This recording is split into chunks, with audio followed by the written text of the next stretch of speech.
মেহেরপুরের গাংনী উপজেলায় নতুন করে করোনা শনাক্ত হয়েছে। এই ঘটনায় উদ্বেগ ছড়িয়ে পড়েছে স্থানীয়দের মাঝে। গত 9 দিনে মেহেরপুর জেলায় মোট 11 জন রোগীর নমুনা সংগ্রহ করা হয়। এদের মধ্যে 2 জনের পজিটিভ আসে। হঠাৎ করোনা শনাক্ত হওয়ায় দুশ্চিন্তায় এই জেলার বাসিন্দারা। পাশাপাশি কিট সংকটের কথাও জানালেন সংশ্লিষ্টরা। মেহেরপুর থেকে রাব্বি আহমেদের পাঠানো তথ্যচিত্রে ডেস্ক রিপোর্ট। গত 9 দিনে মেহেরপুর জেলায় মোট 11 জন রোগীর নমুনা সংগ্রহ করা হয়। এর মধ্যে 2 জনের করোনা রিপোর্ট পজিটিভ আসে। 2 জনেরই শারীরিক অবস্থা স্থিতিশীল রয়েছে। আক্রান্তরা বর্তমানে নিজ বাড়িতে আইসোলেশনে চিকিৎসাধীন রয়েছেন। এদের একজন নারী ও একজন পুরুষ।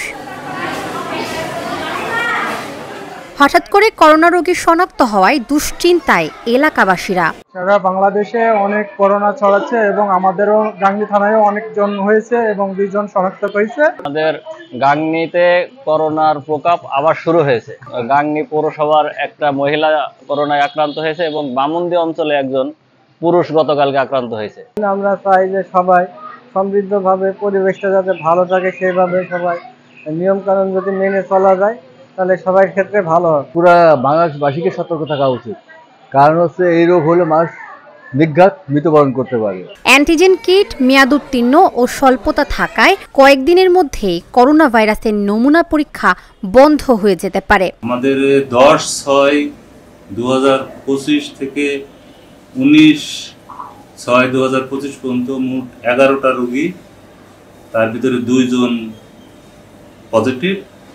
আমাদের করোনা পরীক্ষা এখনো পর্যন্ত চলছে, কিন্তু অল্প কয়েকদিনের ভিতরেই আমাদের এই পরীক্ষাটা মনে হয় বন্ধ হবে। আমাদের রিয়াজেন্ট নাই, পর্যাপ্ত রিয়াজেন্ট আছে কিন্তু ডেট নেই।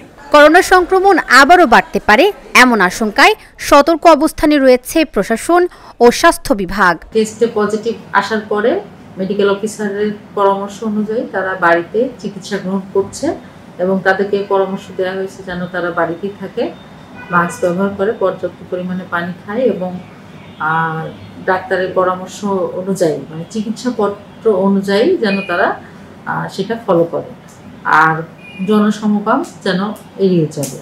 আর তারপরে যদি তারা খারাপ বোধ করে বা অসুস্থ বোধ করে তাহলে যেন হাসপাতালে এসে ভর্তি হয়। এবং আমরা এই জন্য হাসপাতালের একটা অংশ সিলেক্ট করে রাখছি। যদি কোভিড রোগী আসে, ভর্তি করার প্রয়োজন হয়, তাহলে আমরা ওই অংশটা ফাঁকা করে দিয়ে কোভিড রোগীদেরকে ভর্তি রাখবো। নতুনভাবে ভাইরাসের সংক্রমণ আতঙ্কের কারণ হওয়ায় বাড়িতে এবং বাড়ির বাহিরে স্বাস্থ্যবিধি মেনে চলার আহ্বান সংশ্লিষ্টদের। News desk, Dhaka journal.